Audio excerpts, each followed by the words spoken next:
Media बंधुओं, शुक्रिया आपका। यहीं बगल में रहना। मीडिया बंधुओं, जैसा कि आप लोगों को ये विदित है कि आज मेरा खुद का अपना जन्मदिन है और इस मौके पर सबसे पहले मैं अपने शुभ चिंतकों का व विशेषकर बीएसपी के उन लोगों का हार्दिक दिल से आभार प्रकट करती हूँ जो पूरे देश में मेरे जन्मदिन को पिछले वर्ष की तरह इस बार भी कोरोना नियमों का पालन करते हुए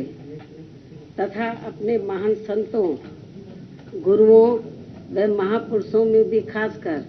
महात्मा ज्योतिबा फूले, छत्रपति शाहू जी महाराज, नारायण गुरु, बाबा साहब डॉक्टर भीमराव अंबेडकर एवं मान्यवर श्री कांशीराम जी आदि की मानवतावादी सोच व उनकी मूवमेंट को ध्यान में रखकर जिनके बताए हुए रास्तों पर चलकर ही मैंने उनकी सोच व मूवमेंट को आगे बढ़ाने के लिए अपनी पूरी जिंदगी भी समर्पित की है। वे अर्थात इनके अनुयायी आज पूरे देश में मेरे जन्मदिन को जन कल्याणकारी दिवस के रूप में बहुत ही सादगी व संजीदगी के साथ मना रहे हैं, जिसके तहत चलकर ही मेरे जन्मदिन के मौके पर हर वर्ष बीएसपी के लोग अपने आर्थिक सामर्थ्य के हिसाब से अपने अपने क्षेत्र में सर्व समाज में से विशेषकर गरीब, कमजोर, लाचार, असहाय व अन्य जरूरतमंद लोगों की विभिन्न रूपों में मदद भी करते हैं और इस बार भी मदद कर रहे हैं। और इस संदर्भ में मैं ये भी कहना चाहती हूँ कि खासकर कोरोना महामारी के दौरान परिवार में जिन कमाने वालों की मृत्यु हो गई है और उनके पीछे दुखी व पीड़ित चल रहे परिवारों की सरकारी मदद के अभाव में अब हालत काफ़ी ज़्यादा खराब हो गई है, तो उनकी भी पार्टी के लोग पिछले वर्ष की तरह इस वर्ष भी विभिन्न रूपों में काफ़ी मदद कर रहे हैं। लेकिन इस मामले में दुख की बात यह है कि इस समय यूपी, उत्तराखंड व पंजाब आदि इन राज्यों में विधानसभा के आम चुनाव घोषित होने तथा चुनाव आचार संहिता भी लगने की वजह से अब यहाँ पार्टी के लोग इन सभी की किसी भी रूप में इस बार मदद नहीं कर पा रहे हैं, जबकि ये बात सर्वविदित है कि हमारी पार्टी समाज में विशेषकर गरीब, कमजोर, असहाय व अन्य उपेक्षित वर्गों के हित एवं कल्याण के लिए हमेशा अति गंभीर, संवेदनशील, ईमानदार व संघर्षरत रहती है, जिसके मुताबिक चलकर ही बीएसपी ने यूपी में 4 बार अपने नेतृत्व में यहाँ सरकार भी चलाई है। और इस दौरान हमारी पार्टी की सरकार ने मेरे जन्मदिन के मौके पर भी ऐसे लोगों के हित व कल्याण के लिए अनेकों जनहित की नई नई योजनाएं भी प्रारंभ की हैं, जिनसे इन्हें काफ़ी ज़्यादा लाभ पहुंचा है। लेकिन ये सब यहाँ जातिवादी, संकीर्ण, सांप्रदायिक व पूंजीवादी मानसिकता रखने वाली सभी विरोधी पार्टियों को अच्छा नहीं लगा है और फिर इन्होंने यहाँ बीएसपी के विरुद्ध अंदर एक होकर व किस्म किस्म के साम, दाम, दंड भेद आदि हथकंडे इस्तेमाल करके हमारी पार्टी को सत्ता में आने से रोका है, जिससे अब प्रदेश की जनता काफ़ी हद तक समझ चुकी है, जिनसे हमें ये उम्मीद भी है कि यूपी में इस समय विधानसभा के लिए हो रहे आम चुनाव में बीएसपी को फिर से जनता यहाँ जरूर सत्ता में वापस लाएगी। और मैं भी उन्हें ये विश्वास दिलाना चाहती हूँ कि इस बार सत्ता में आने के बाद हमारी पार्टी अपने पूर्व के रहे शासनकाल की तरह ही फिर से यहाँ हर मामले में व हर स्तर पर अपनी सर्वजन हिताय व सर्वजन सुखाय की नीतियों पर आधारित ही सरकार चलाएगी। और इस संबंध में यहाँ मैं ये भी कहना चाहूँगी कि मैंने कुछ महीने पूर्व दिनांक 7 सितंबर को बीएसपी के प्रबुद्ध वर्ग के हुए सम्मेलन में इनकी सुरक्षा, सम्मान व तरक्की आदि को लेकर तथा इसके बाद 9 अक्टूबर सन 2021 को बीएसपी के जन्मदाता एवं संस्थापक मान्यवर श्री कांशीराम जी की पुण्यतिथि के मौके पर भी लाखों की संख्या में लखनऊ में आए हुए लोगों को संबोधित करते हुए प्रदेश की बिगड़ी हुई कानून व्यवस्था को सुधारने तथा यहाँ दलितों, आदिवासियों, पिछड़े वर्गों, मुस्लिम व अन्य धार्मिक अल्पसंख्यक समाज के लोगों के साथ साथ गरीबों, मजदूरों, बेरोजगारों, नौजवानों, किसानों, व्यापारियों, कर्मचारियों व अन्य विभिन्न क्षेत्रों में लगे लोगों के एवं छात्रों, युवाओं, महिलाओं, बुजुर्गों आदि के हित व कल्याण आदि के संबंध में जो कुछ भी जरूरी बातें कही हैं तो उन पर फिर हमारी पार्टी की सरकार बनने पर पूरी ईमानदारी व निष्ठा से अमल किया जाएगा। वैसे भी आज देश की असली चिंता परम पूज्य बाबा साहब डॉक्टर भीमराव अंबेडकर के मानवतावादी संविधान के हिसाब से चलकर देश की करोड़ों जनता को गरीबी, बेरोजगारी, महंगाई व तनावपूर्ण हिंसक वातावरण की दुर्दशा से निकालकर उन्हें कानून द्वारा कानून के राज के माध्यम से सुख, शांति व स्थिरता पहुंचाने की है, जिसके अभाव में उनका जीवन काफी त्रस्त हो रहा है और ये लोग फिर से गुलाम व लाचार बनते जा रहे हैं। और अब केवल यूपी को ही नहीं बल्कि पूरे देश को भी ये यकीन हो चला है कि यहाँ उत्तर प्रदेश, उत्तराखंड व पंजाब आदि राज्यों में हो रहे विधानसभा चुनावों के परिणाम आने के बाद देश में परिस्थिति जरूर बदलेगी और आम जनहित में कुछ जरूर बेहतर होगा। इस प्रकार काफी लंबी प्रतीक्षा के बाद अब नया साल सन 2022 यहाँ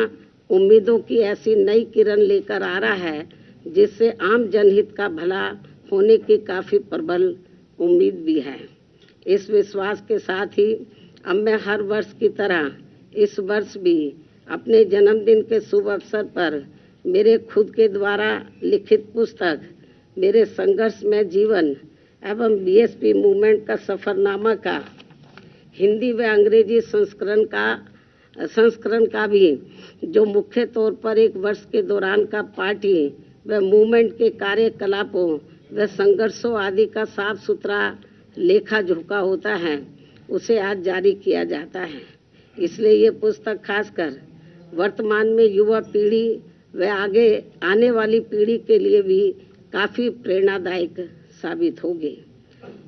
ताकि मान्यवर श्री कांशीराम जी के नेतृत्व में उनकी त्याग, तपस्या व कठोर मेहनत से बनी बीएसपी की अम्बेडकरवादी व मानवतावादी मूवमेंट हमेशा आगे ही बढ़ती रहे और फिर उनकी ये मूवमेंट कभी भी आगे ना रुके। और अब मैं इस प्रेरणादायी पुस्तक का विमोचन करूं, लेकिन इससे पहले आज मैं अपने जन्मदिन के मौके पर खासकर यूपी, उत्तराखंड व पंजाब में अपनी पार्टी के लोगों से ये भी अनुरोध करती हूँ कि पार्टी के जो लोग यहाँ चुनाव आचार संहिता लगने की वजह से इस बार मेरा जन्मदिन अपने अपने घरों में ही रहकर मना रहे हैं, वे कोरोना नियमों व चुनाव आचार संहिता का भी पालन करते हुए अपनी पार्टी के उम्मीदवारों को जिताने के लिए रात दिन खूब मेहनत करें और उन्हें भारी वोटों के अंतर से भी जरूर जिताएं। और यदि ऐसा हो जाता है और यहाँ सन 2007 की तरह फिर से बीएसपी की अकेले ही अपनी पूर्ण बहुमत की सरकार बन जाती है तो फिर यही इस बार मेरे जन्मदिन के लिए इनका ये खास व अत्यंत कीमती तोहफा भी होगा। लेकिन मुझे ये तोहफा देने के लिए पार्टी के लोगों को वोट पड़ने तक यहाँ यूपी, उत्तराखंड व पंजाब प्रदेश में भी विरोधी पार्टियों के सभी साम, दाम, दंड भेद आदि हथकंडों से जरूर सावधान रहना है। जैसे अब इस चुनाव में खासकर जातिवादी व बीएसपी विरोधी मीडिया को बीएसपी की मुखिया के विरुद्ध कुछ खास मुद्दे बोलने के लिए नहीं मिल रहे हैं, तो अब ये लोग आए दिन मेरे चुनाव न लड़ने को भी लेकर जानबूझकर षड्यंत्र के तहत इसे भी आए दिन उछालते रहते हैं और इसकी आड़ में जनता को मेरे बारे में ऐसा इम्प्रेशन भी देते हैं जैसे मैंने कभी कोई चुनाव ही नहीं लड़ा है, जबकि इनको ये मालूम होना चाहिए कि मैंने 4 बार लोकसभा की व 3 बार राज्यसभा की भी राज्यसभा, जबकि मैं 4 बार लोकसभा की और 3 बार राज्यसभा की भी सांसद रह चुकी हूँ। में ठीक हालत में चलते रहे तो तब तक वे सभी चुनावों को काफ़ी हद तक खुद ही संभाल लेते थे और उस समय मैं अधिकांश चुनाव लड़ती थी और ज़्यादातर चुनाव जीत कर भी आती थी। लेकिन इनके काफ़ी लंबे अरसे तक बीमार रहने व उनके देहांत होने के बाद फिर पार्टी की मेरे कंधों के ऊपर पूरी जिम्मेवारी आ गई। तो ऐसे में मैंने अपनी पार्टी व मूवमेंट के हित में सीधा चुनाव लड़ने की बजाय फिर पार्टी के उम्मीदवारों को ही जिताना जरूरी समझा है। और वैसे भी हमारे कानून में ये व्यवस्था बनी है कि बिना लोकसभा का सीधा चुनाव लड़े भी राज्यसभा में जाकर कोई भी योग्य व्यक्ति देश का प्रधानमंत्री व केंद्रीय मंत्री आदि भी बन सकता है तथा इसी प्रकार विधान परिषद में भी जाकर कोई भी योग्य व्यक्ति किसी भी स्टेट का मुख्यमंत्री आदि भी बन सकता है जहां पर विधान परिषद की व्यवस्था है। इसलिए यूपी में बीएसपी की सरकार बनने पर मैं पार्टी व मूवमेंट के हित में सीधा चुनाव न लड़के व अप्रत्यक्ष रूप से चुनाव जीतकर भी यूपी प्रदेश की बागडोर संभाल सकती हूँ, जिसकी इस समय काफ़ी सख्त ज़रूरत भी है। इसके अलावा खिसियानी बिल्ली खंबा नोचे की तरह विरोधी पार्टियां व जातिवादी मीडिया भी मेरे क्षेत्र में न जाने को भी लेकर आए दिन किस्म किस्म की तथ्यहीन व बेबुनियादी बातें करते रहते हैं, जिसका जवाब मैं 1 जनवरी को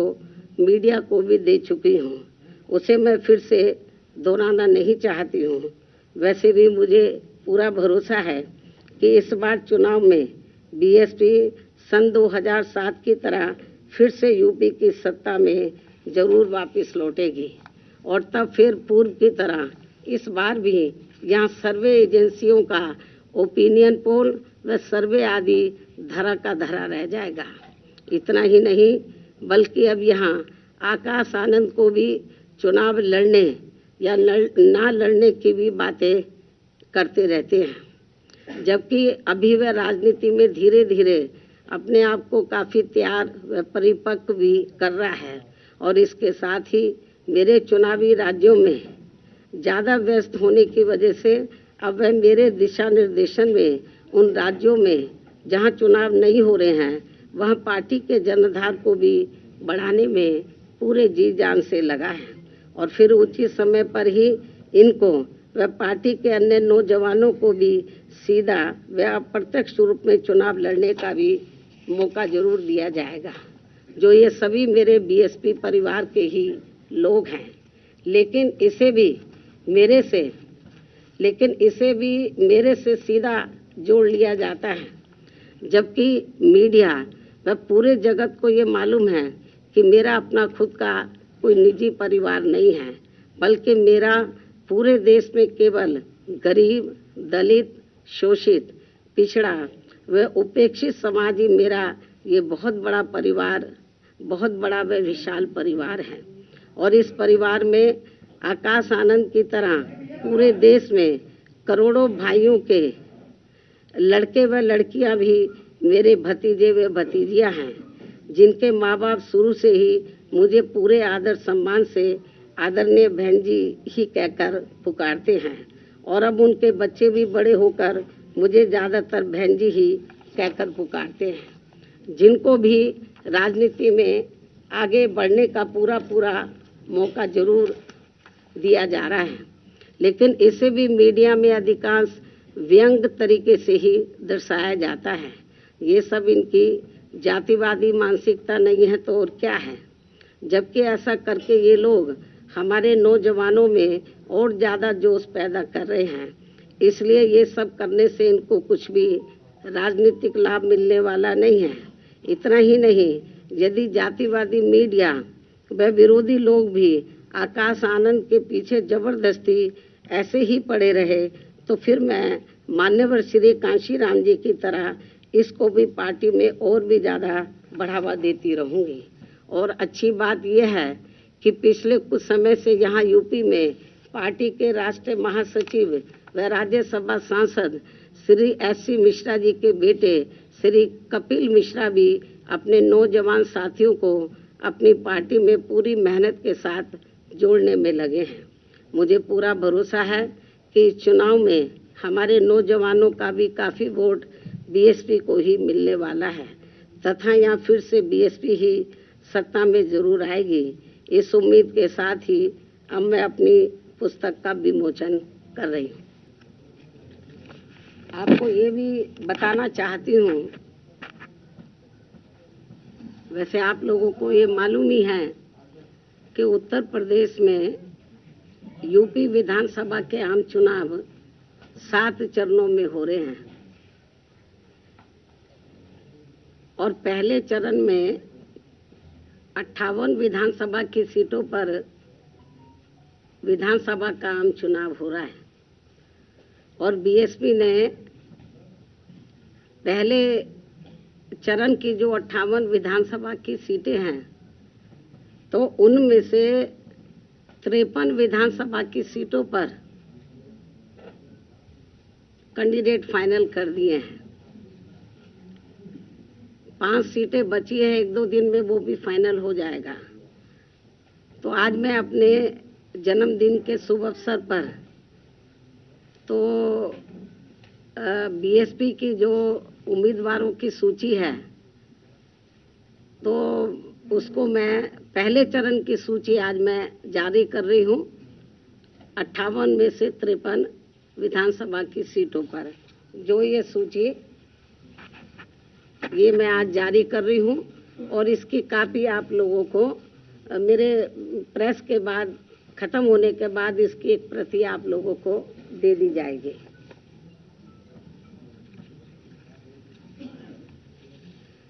और अब मैं अंत में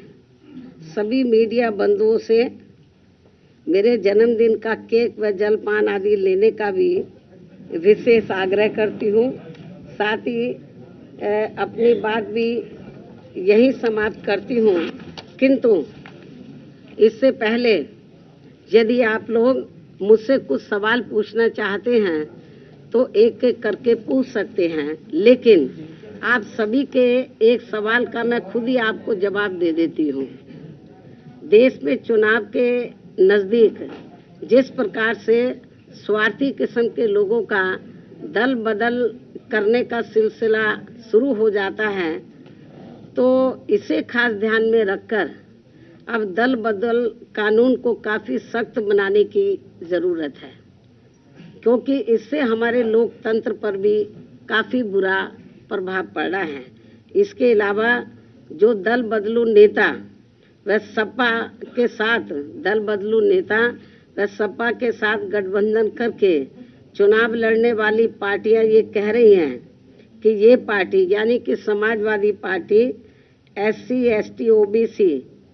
और MC यानी कि माइनॉरिटीज कम्युनिटीज वर्गों के हितों की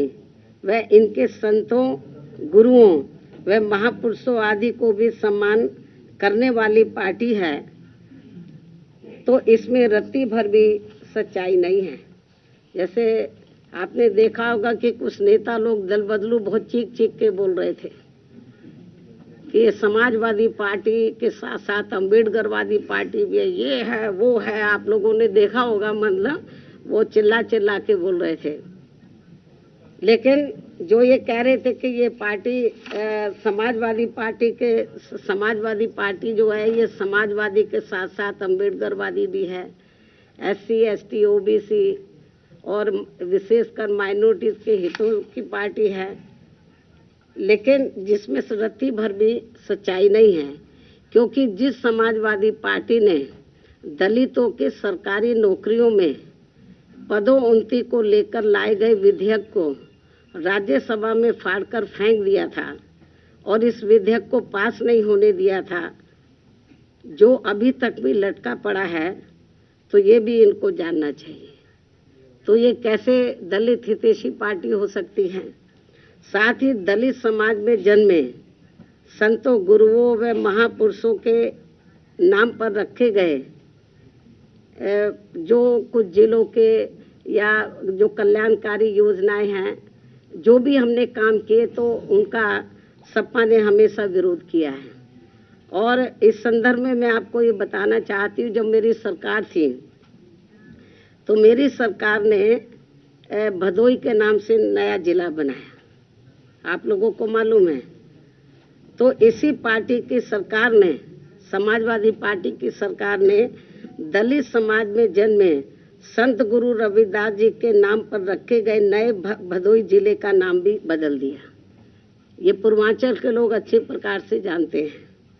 और जिनको खास तौर से पूरा देश और यूपी में, खासकर पूरे यूपी में और पूर्वांचल में संत गुरु रविदास जी को बहुत आदर सम्मान देते हैं,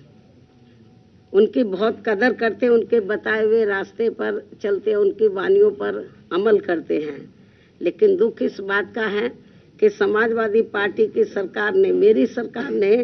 इस भदोई के नाम से जो नया जिला बना, इसका नाम संत गुरु रविदास जी के नाम से रखा। लेकिन ये इतना दलित हितैषी है, इतना आदर सम्मान करता है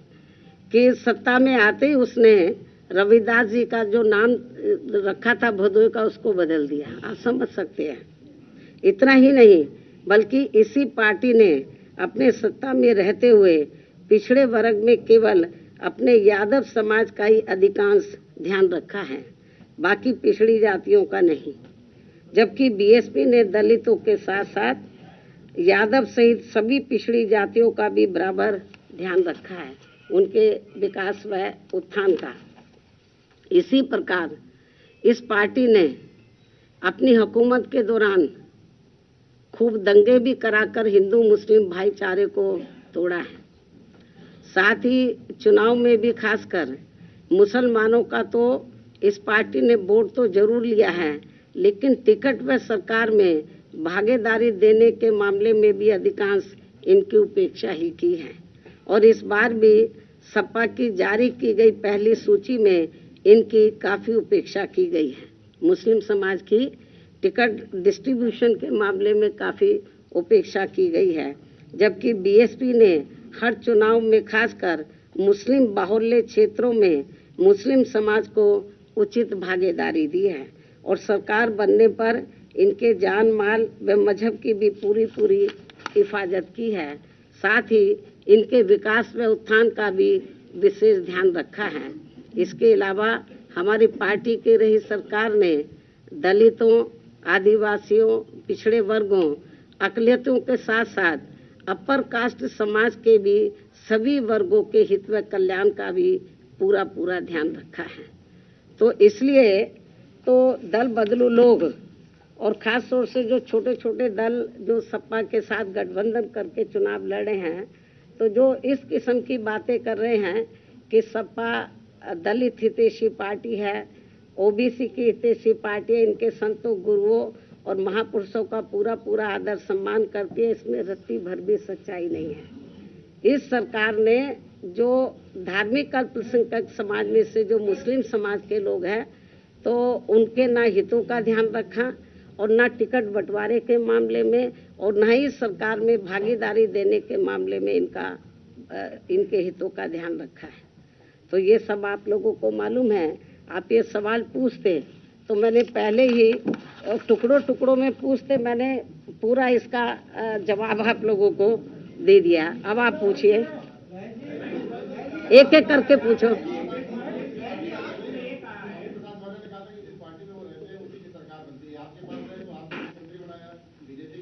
देखो,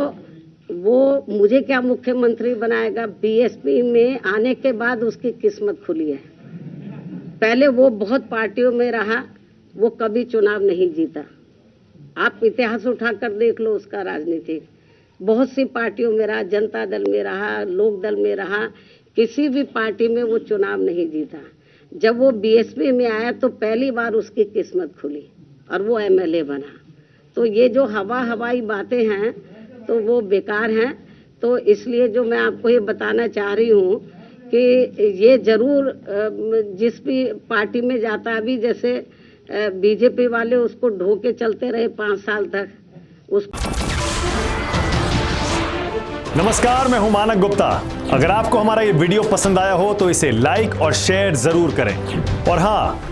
हमें सब्सक्राइब और फॉलो करना ना भूलें ताकि आप देश और दुनिया की कोई खबर मिस ना करें। तो जुड़े रहिए हमारे साथ और देखते रहिए न्यूज़ 24।